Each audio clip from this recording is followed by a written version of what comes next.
Olá pessoal, tudo bem? Então, que a graça e a paz do nosso Senhor Jesus esteja com todos.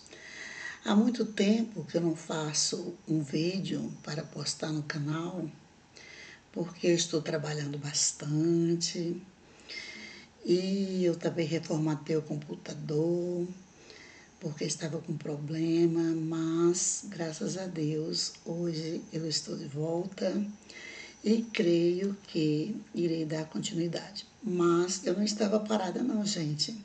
Eu sempre estava postando live no Instagram, no Facebook, tá? E hoje nós vamos falar sobre algo aqui muito importante para a nossa vida, em todos os sentidos, porque fala dos desejos da carne, da vontade da carne e da vontade do espírito. Muitas pessoas falam sobre a vontade da carne, as vontades da carne, as vontades do espírito, mas não explica, ou, aliás, não explicam o que é que vem a ser as vontades da carne e as vontades do espírito. As vontades da carne são todas as coisas voltadas à satisfação da nossa vida material, da nossa vida carnal, que excedem a vontade de Deus.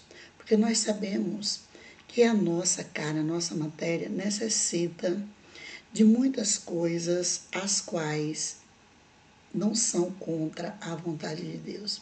Mas nós sabemos que muitas coisas excedem a vontade de Deus, como por exemplo, ter ambição ao ponto de prejudicar ao próximo, ter o desejo de prejudicar, de judiar do próximo, judiar mesmo, para valer do próximo, desejar o que é do próximo, comer demais. Nosso corpo precisa de comida, nossa matéria, nossa carne, nossa vida carnal, material, precisa de comida. Mas se nós exagerarmos na comida, nós vamos estar praticando o pecado da gula.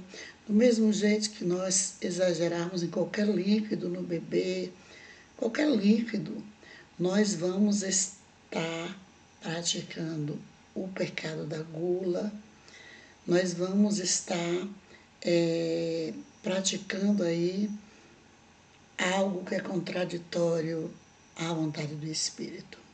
A vontade do Espírito, gente, é que nós venhamos a praticar aquilo que condiz à vontade de Deus, com a vontade de Deus, que faz a vontade de Deus.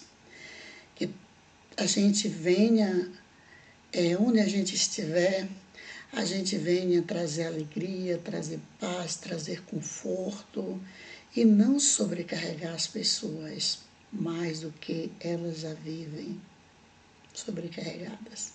Porque nós sabemos que uma vida é muita responsabilidade e há pessoas que têm aquele prazer em judiar, em vingar das pessoas. Tem aquele carrancismo, aquela coisa horrorosa que não se faz com ser vivo nenhum, porque nós cuidamos de uma plantinha, cuidamos de um animal também e não vamos cuidar de um ser humano, do nosso próximo. Então, devemos entender que desejos da carne são as coisas que estão voltadas para a matéria, para a carne, como desejar a mulher do próximo. Você tem sua esposa, você tem seu esposo, não tem nada que desejar a esposa nem esposo do próximo, como fez Davi. Nós vamos ver um pouquinho aqui sobre o pecado de Davi, aí entre o capítulo 11 e o capítulo 12. E se Deus nos tocar a mim para falar algo mais dentro do contexto, a gente pode ir além. Eu vos digo que muitas coisas que eu vou falar eram minhas palavras dentro do contexto, porque eu não gosto de ficar assim, eu gosto de ler e depois explanar sobre o que eu li, tá? Então aqui fala sobre Davi comete adultério e um homicídio. Ele comete 2 pecados, um adultério e um homicídio. Como se não bastasse o adultério, ele ainda comete um homicídio. Mas como assim, minha irmã, professora Ilza? Davi era um homem que ele foi considerado um homem segundo o coração de Deus, porque ele fazia as coisas, mas ele se arrependia daquilo que ele fazia, ele procurava conserto, sempre procurava corrigir o que ele fez, mas eram coisas pesadas, certo? Ele, no início do seu reinado, da sua juventude, ele tinha várias mulheres, porque naquela época, além das mulheres de se casar, ainda tinha as concubinas, certo? Ele tinha bastante. E certo dia, enquanto os israelitas estavam em guerra com os amonitas, guerra pesada mesmo, um dos seus soldados, soldado muito fiel a ele, Urias, estava na guerra, estava lutando ao lado dele, lutando do lado dos israelitas contra o povo de Amã, os amonitas, numa cidade chamada Rabá. Ele estava ali com aquele exército enorme, junto com Joabe, e a Arca da Aliança, e todo mundo queria ficar com a Arca da Aliança. Eu não sei exatamente por que eles estavam guerreando, não sei se era por causa de conquista de terras, que eles guerreavam muito por conquista de terras, ou se era pela Arca de Aliança, não me lembro bem sobre o que eu li, mas eu foquei mais no adultério e no homicídio de Davi, como exemplo para nós sabermos o que é vontade da carne e vontade do Espírito. E Urias, que era o seu soldado, um soldado muito guerreiro, forte, novo, foi lutar. E lá estava a arca também. E um dia ele veio, porque a guerra nós sabemos que ela dura muitos dias. Ele veio, mas quando ele veio, antes dele vir, ou seja, antes dele vir, Davi, à tarde, lá, após a sua cesta, depois do almoço, o seu soninho, estava lá no terraço do palácio, conforto demais, atrai, conforto demais, atrai as pessoas a praticarem os desejos da carne, a pecarem demais, certo? E ele estava ali no pátio do palácio. E de lá de cima do pátio, ele viu uma mulher formosa se lavando, se banhando. Era uma mulher jovem, uma mulher bonita, e ele desejou aquela mulher, a mulher de um dos seus melhores soldados, do soldado do seu exército, a mulher do soldado do exército dos israelitas que estavam lutando com os amonitas, com o povo de Amon, em Rabá. E lá ele mandou seus servos, olha a vaidade, o que é que faz com a pessoa? A vaidade da riqueza, do dinheiro. Que dinheiro é bom, mas nós temos que termos cuidado. Traz bênção e traz também maldição, nós sabemos disso. E lá ele viu essa mulher bonita, mandou os seus servos irem buscar essa mulher. E os servos foram buscar a mulher para ele. Ele dormiu com a mulher, cujo nome era Betseba, e a mulher engravidou. Urias estava na guerra, lutando em favor dele, em favor do seu povo, em favor do povo de Davi, dos israelitas. Quando Urias volta, porque a guerra dura muitos dias, ou até anos, quando Urias volta da guerra, chegou lá, ele disse: agora você está liberado, toma um bom banho, vá para sua casa, se alimentar e dormir com a sua esposa. Ele queria cobrir o pecado que ele tinha cometido com Betseba. Para Urias, ele estava fazendo o possível para Urias se deitar com Betseba. Para o filho que Betseba estava carregando em seu ventre, para ele ter a chance de dizer que o filho era de Urias. Só que não deu certo, porque Urias dormiu no pátio, na frente do palácio. E quando ele ficou sabendo que Urias dormiu na frente do palácio, ele foi lá e disse: mas como eu liberei você e você não foi para sua casa deitar-se com essa mulher? E Urias, com um coração tão generoso, preocupado com o povo de Israel, preocupado com a guerra, com a Arca da Aliança, que eles tinham o maior apreço pela Arca da Aliança, era algo muito sagrado, a Arca da Aliança. E ele diz: como que eu vou para a minha casa, ficar tranquilo com a minha esposa, com a minha mulher, se a Arca da Aliança está lá no meio do mato, certo?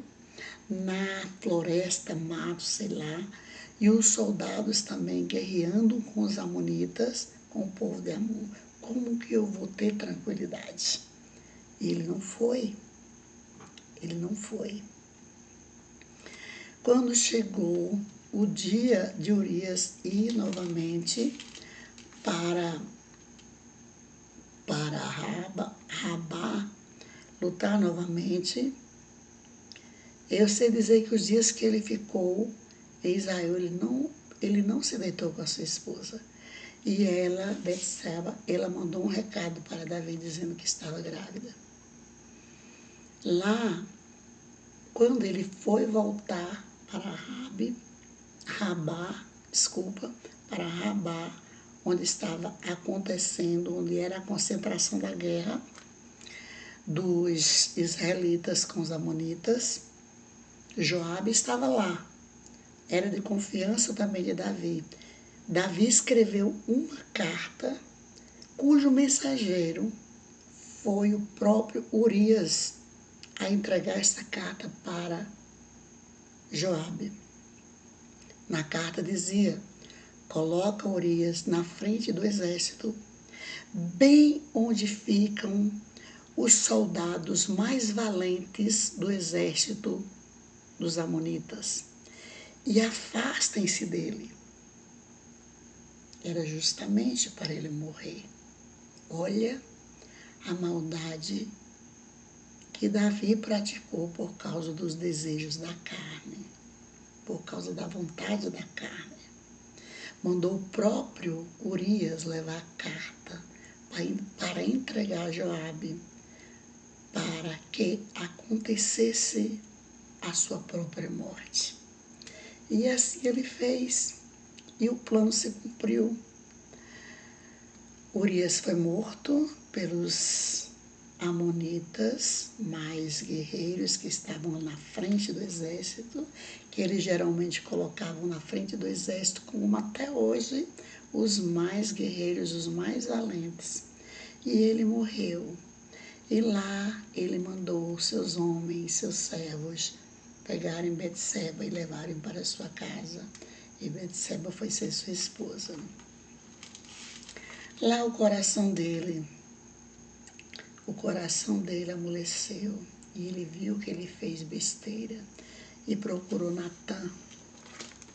Natã disse a ele as palavras certas por meio de uma parábola, como Jesus sempre falou em parábolas. Lá no capítulo 12, Natã, o profeta, repreende a Davi, e a parábola foi essa. E os seus senhores aliás, e o seu senhor enviou Natã a Davi. E, entrando ele a Davi, disse-lhe, olhem bem a parábola, havia numa cidade 2 homens, um rico e outro pobre.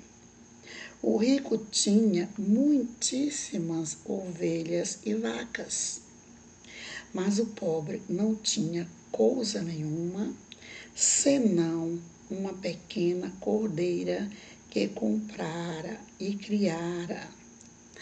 E ela tinha crescido com ele e com seus filhos igualmente.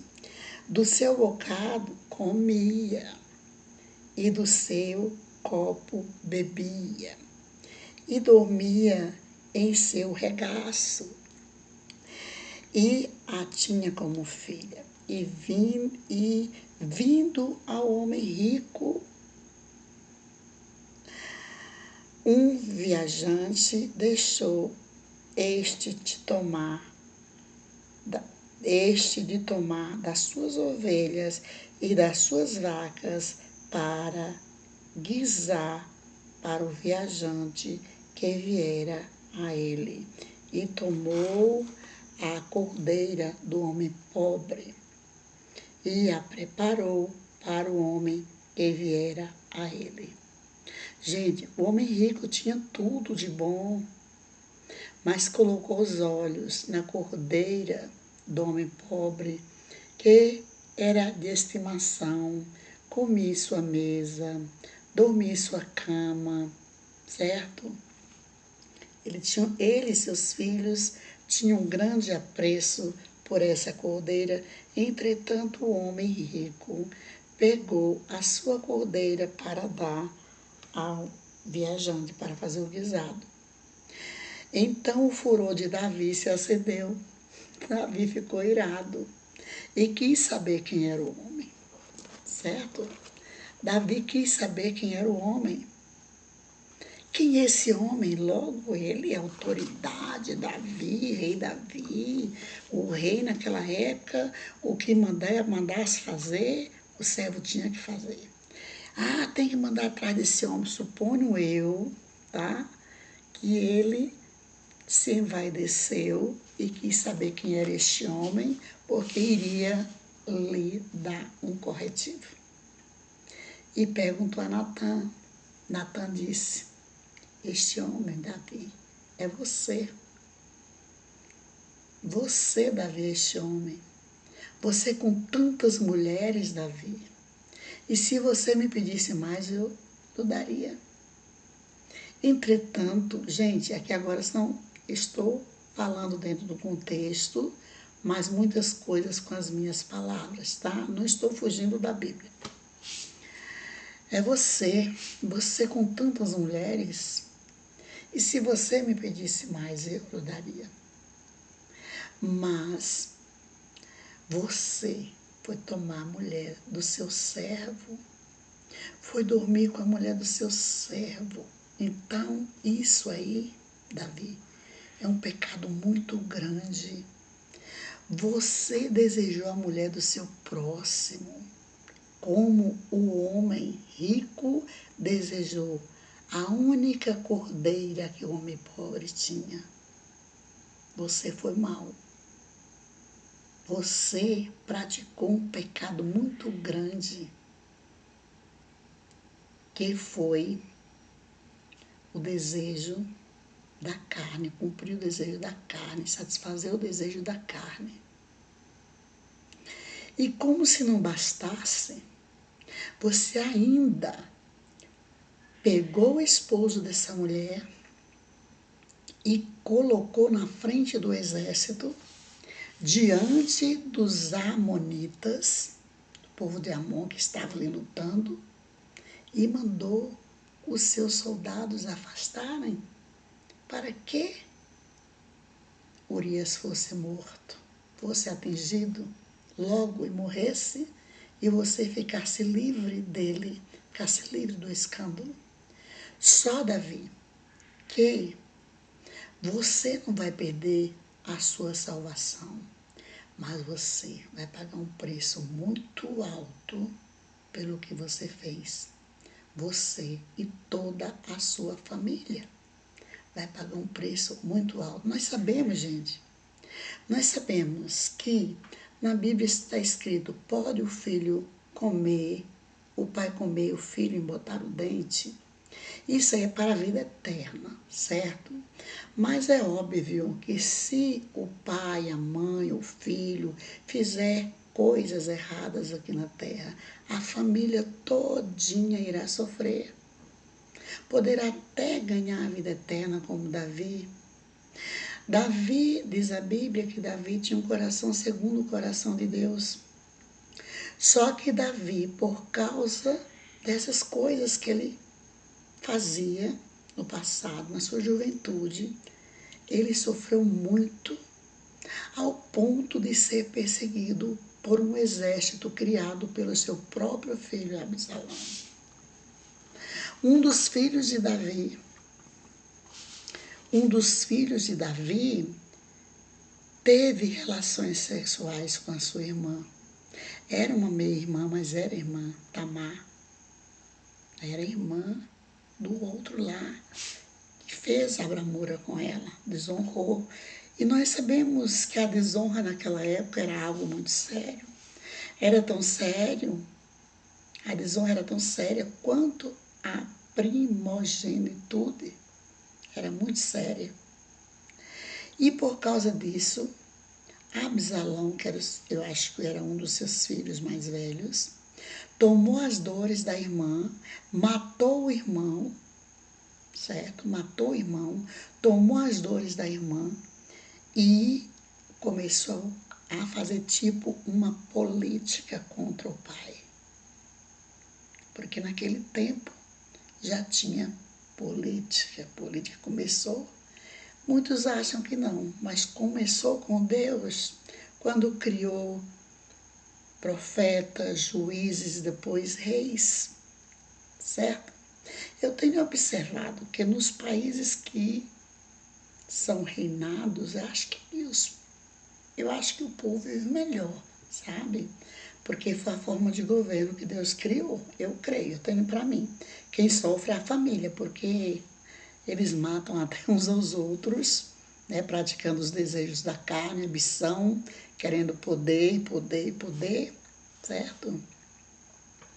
Os pecados aí da carne, a satisfação da carne, por causa de riqueza, ambição, inveja. E Natan disse a Davi que ele iria passar por tudo isso e passou. Passou tanto que Absalão criou um exército para lutar contra Davi. Ele sofreu tudo que um pai não gostaria de sofrer. Sem contar que o filho desse relacionamento dele com Betseba, que era esposa de Urias, veio a falecer. O sofrimento já começou aí.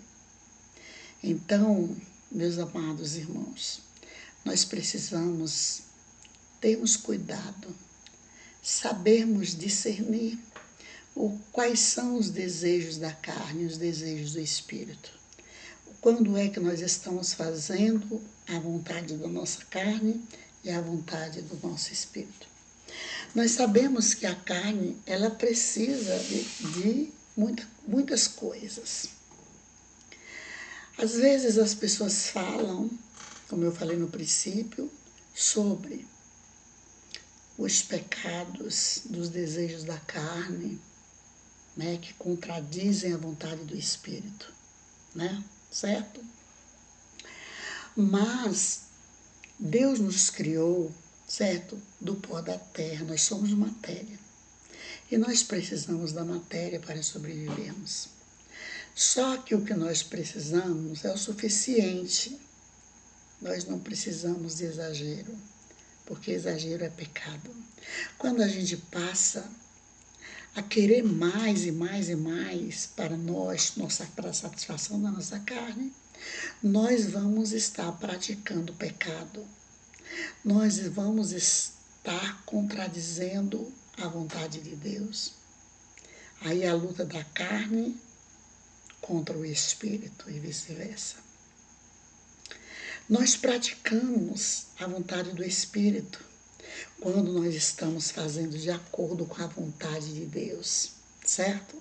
Eu estou mostrando aqui a Bíblia, contudo, nós sabemos que a Bíblia é um livro histórico, que nela contém histórias as quais, se as pessoas não se apegarem com Deus, não forem bem espirituais, vão achar que são coisas que provêm da vontade de Deus. Querem ver um exemplo? Deus enviou um anjo a Sara e a Abraão, que já eram de idade, casal de idade, que iria lhes dar um filho, que seria o filho da promessa, certo? E como de fato foi o filho da promessa. Só que Sara se achava muito idosa para gerar um filho. E ela tinha uma serva, Agar. O que é que ela fez? Ela disse, não, só se for por intermédio de Agar. Deu Agar para Abraão. E Agar gerou Ismael, certo? Depois Sara veio a engravidar. Engravidar de quem? De Isaac. Isaac era o filho da promessa. Ismael, Abraão disse, está lá no Gênesis, ou é no Êxodo, capítulo 8, se não me engano, que Deus também teve promessas para Ismael. Só que nós, cristãos, elevamos muito o nome de Isaac e deixamos Ismael para trás. Vamos colocar na balança os feitos de Isaac e os feitos de Ismael. Quem foi que foi mais lesado? Foi Isaac ou foi Ismael? O que é que Ismael fez para nós cristãos exaltarmos tanto o nome de Isaac e abominarmos Ismael? Ismael foi lesado. Ismael foi tão filho de Abraão quanto Isaac. Entretanto, gente, ele foi embora com Agar e Ismael ficou, e Isaac ficou no bem bom com a sua mãe e o seu pai. Nós sabemos que Abraão era um homem de posses e Agar com Ismael foram viver bem também. Sabem por quê? Porque Deus, quando fez a promessa para Isaac, Abraão disse, e para Isaac, Deus, está escrito lá, gente, lá no Gênesis ou é no Êxodo, procurem lá, é capítulo 8, não estou mentindo não, sabe, faz muito tempo que eu li, mas eu estou lembrando aqui agora. Para Ismael também, de Ismael também sairá 12 príncipes, certo? Assim como de Isaac sairá os 12 patriarcas, certo? Porque de Isaac veio quem? Jacó e Esaú. E de Jacó vieram os 12 patriarcas, que deu origem à nação israelita, os hebreus. Era necessário que Abraão fizesse, mas Sara fizesse o que fizeram com Agar e Ismael? Ismael não foi o que nós imaginamos que ele foi, para a gente ficar só falando de Isaac e esquecendo de Ismael. Sabe-se lá o que ele passou no meio do mato com a sua mãe, sem dever nada, coitado. A mesma coisa aconteceu a história se repetiu com o filho de Abraão e Sara, com Isaac. Isaac e Rebeca tiveram 2 filhos gêmeos. Quais foram esses filhos? Jacó e Esaú. Jacó era o primogênito. Nós sabemos que a primogenitude era algo muito importante naquela época, como a virginidade de uma moça, de uma mulher, para se casar, para ser entregue a um homem. E Esaú era o primogênito. Não havia necessidade de Rebeca ser tão a favor de Jacó, porque nós sabemos que na Bíblia está bem claro que Rebeca era a favor de Jacó e Isaac era a favor de Esaú. Agora me digam, o que é que Esaú fez de errado para nós cristãos colocarmos Jacó no pedestal e Esaú, sabe-se lá onde? Esaú, gente, e Ismael foram vítimas da sociedade daquela época. Como hoje, há muitas pessoas que são vítimas da sociedade. Então, por isso que eu digo que esse livro aqui a gente tem que ler e saber o que realmente provém de Deus e o que não provém. É óbvio que Deus disse que de Isaac viriam os patriarcas e que Abraão era o pai das nações, certo? Mas os outros filhos sofreram, tanto que Deus amou, do mesmo jeito que Deus amou, um amou o outro, sabe? Porque quando a gente lê a Bíblia, e eu conferi tanto na Bíblia hebraica, cristã, como nessa Bíblia aqui, Almeida, eu conferi. E está do mesmo jeito. Eu estou lendo a Bíblia hebraica. Já é a 3ª vez que eu leio a Bíblia completa. Eu nunca deixei de ler os trechos assim, de forma avulsa, sabe? Mas já é a 3ª vez que eu leio a Bíblia completa. Não sei se está na ordem, mas completa, assim, de Gênesis, Apocalipse. Agora eu estou lendo a Bíblia hebraica cristã. Eu gosto de ler Bíblias diferentes e comparar com a Almeida corrigida. Essa aqui é corrigida, tá? Porque muitas vezes as pessoas fazem comparações assim tão bobas de coisas que Deus não está nem aí para elas, sabe?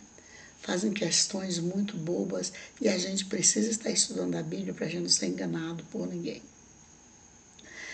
Então, Esaú, ele foi tão filho de Deus que Deus entregou quando ele fugiu irado com Jacó por ter perdido a sua primogenitude. Ele fugiu de casa e Deus deu um destino para ele. Deus deu as terras do Monte Seir para Esaú.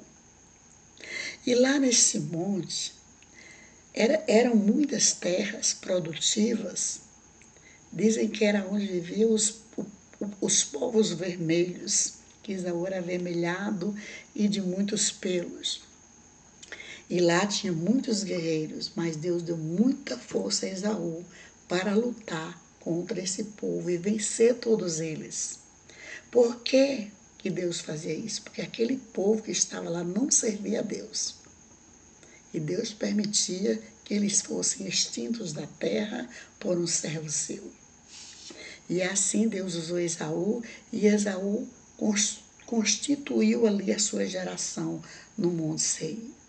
Deus amava tanto Esaú, que diz a Bíblia, eu li tanto na hebraica quanto nessa aqui, que quando Deus estava tirando o povo da escravidão do Egito para levar para Canaã, Deus disse a Moisés, passem, Moisés e Josué, Não sei se foi exatamente na época de Moisés ou na de Josué, mas aconteceu, aconteceu.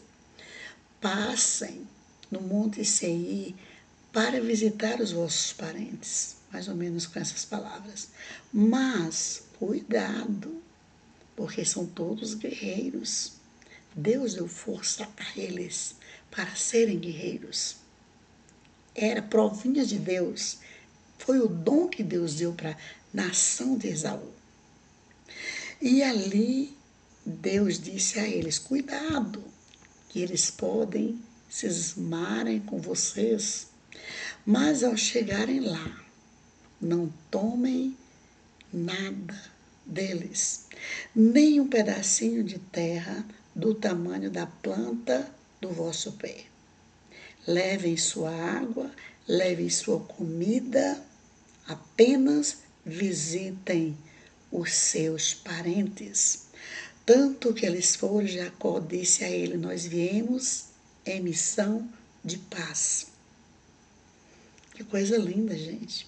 E aí eles fizeram as pazes. Esaú estava bem. Gente, pelo amor de Deus. Deus não condenou Esaú nem Ismael, não.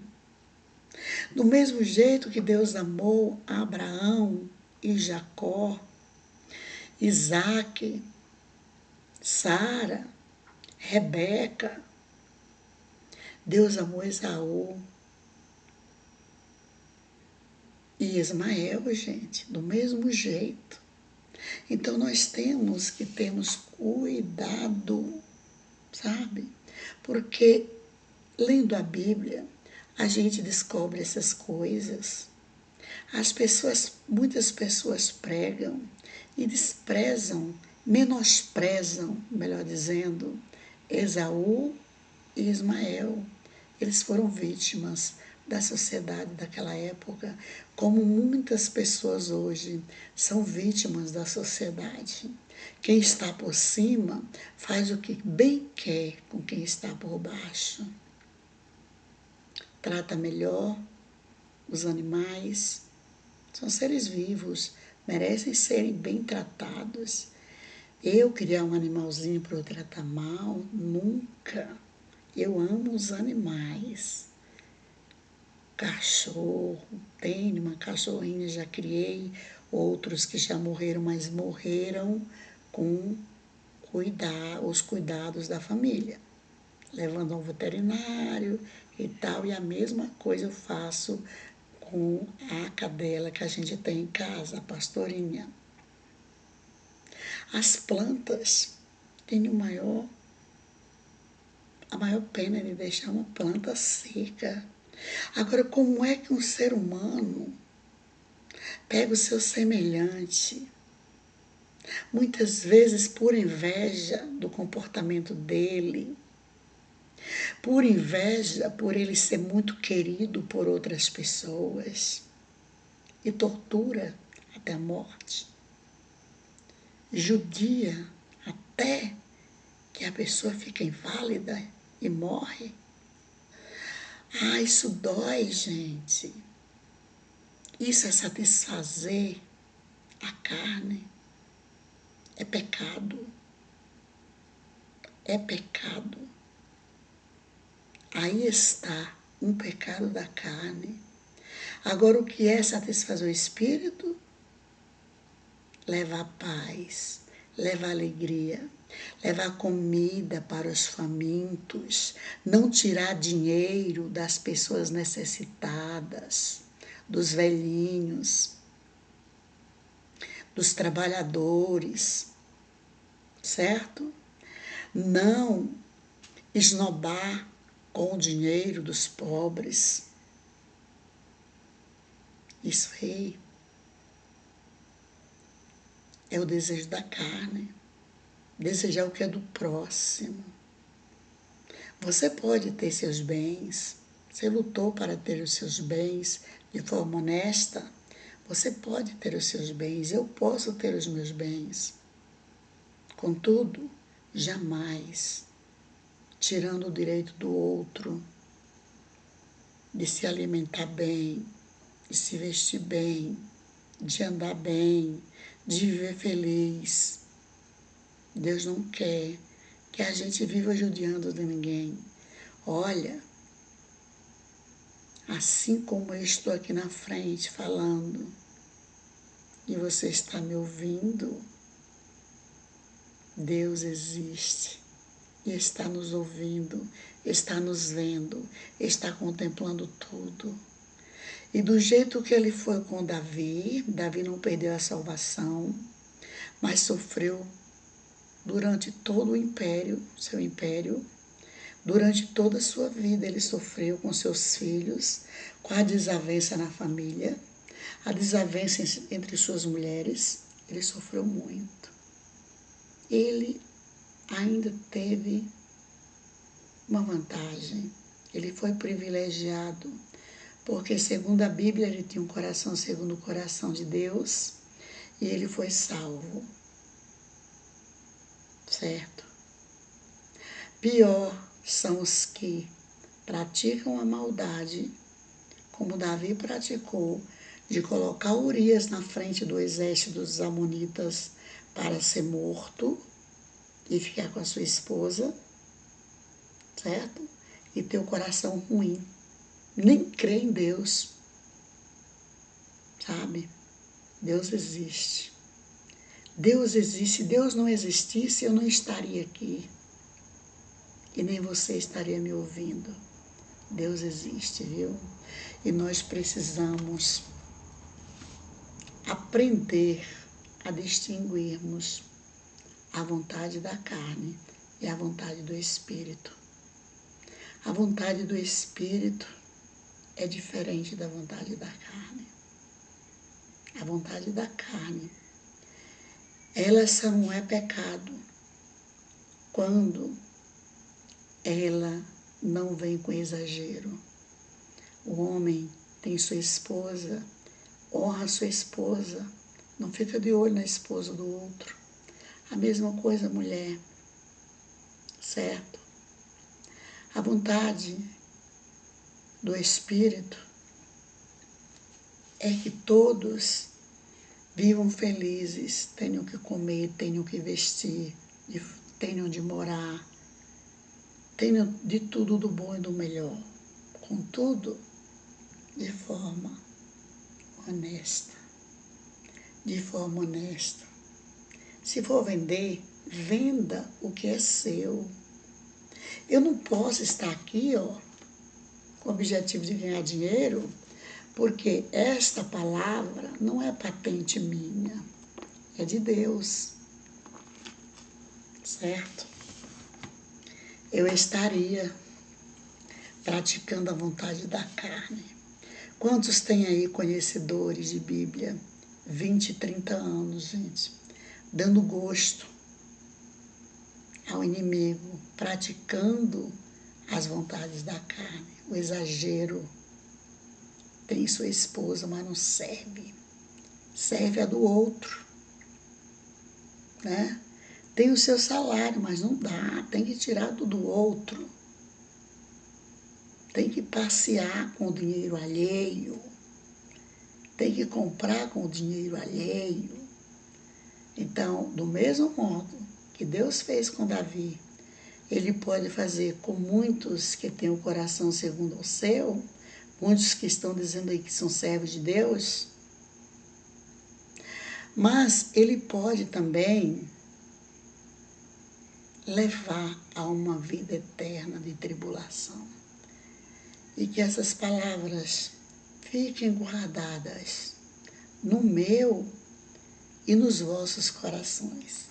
E que Deus assim, que o amor de Deus possa fazer morada em nossos corações, de modo que os nossos corações não venham ser somente semelhantes ao coração de Deus, mas que nós venhamos a fazer a sua vontade, em nome de Yeshua, Jesus Cristo. Amém? E Deus, Adonai, Elohim, El Shaddai. E fiquem aí com o meu abraço fraterno. Bye, bye.